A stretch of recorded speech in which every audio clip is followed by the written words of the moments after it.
Hello जी। अब क्या बोले इसको हम। श्रुति मोदी के वकील आते हैं और वकील साहब यहां पर कुछ और बात बोलते हैं। स्वागत है आपका बॉलीवुड स्पाई में। राहुल भोज आ गया है आप लोगों को मेजर इंपॉर्टेंट बात बताने के लिए। सुशांत सिंह राजपूत की दोस्तों 2020 के जनवरी की कुछ जो एक ऑनलाइन बातचीत, एक्चुअली ऑनलाइन नहीं, वो रिकॉर्डिंग वाली बातचीत है, वो सामने आई है। वो मैं आपको बताता हूं और उसके बाद श्रुति मोदी के वकील क्या कहते हैं ये भी बताता हूं। दोस्तों सबसे पहले तो इस रिकॉर्डिंग में ऐसा है क्या। इस रिकॉर्डिंग में सुशांत सिंह राजपूत के फाइनेंस को लेकर डिस्कशन चल रहा है। रिया चक्रवर्ती मौजूद है वहां पे, सुशांत मौजूद है, एक लड़के की भी आवाज है दोस्तों और लड़की भी है। सो सुशांत ने ही ये बात बोली थी कि रिकॉर्ड कर ले, सुशांत दादा ने ही बात बोली थी कि ये रिकॉर्ड करो, ठीक है।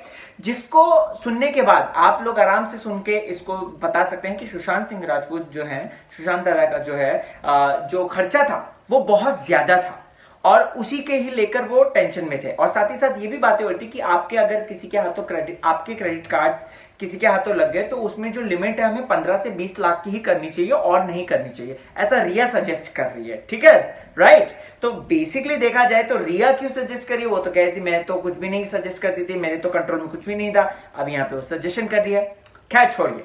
अब दोस्तों यहां पर श्रुति मोदी के वकील क्या कहते हैं। वो वकील कहते हैं कि सुशांत और रिया दोनों ही जो हैं वो इस चैट, वो जो एक जो नशे का इन्होंने ग्रुप बनाया था जिसके बारे में बातचीत हो रही थी और नशे के ग्रुप में सभी लोग थे, आयुष ले लीजिए या आनंदी कोई थी उसमें श्रुति मोदी थी, उसमें मिरांडा था, उसमें सावंत था, उसमें पिटानी भी था। सो ये यहां पर वकील साहब बोलते हैं कि मेरी जो क्लाइंट है यानी कि श्रुति मोदी जो है, श्रुति मोदी कोई नशा नहीं करती थी। श्रुति मोदी वहां पे सिर्फ और सिर्फ काम के लिए थी और सिर्फ और सिर्फ उसको ग्रुप में नॉर्मली ऐड किया गया था, वो नहीं करती थी। लेकिन सुशांत और रिया ये लोग इन्वॉल्व थे और ये लोग जो है करते थे। अब ये बड़ा खुलासा है दोस्तों, ये बड़ा खुलासा है जो कि वकील साहब बोल रहे हैं श्रुति मोदी के। अब इसमें कितनी सच्चाई है हमें नहीं पता। क्या यहाँ पे सुशांत भाई को जो है, सुशांत दादा को देते थे या फिर नहीं देते थे, वो विलिंगली करते थे या नहीं करते थे,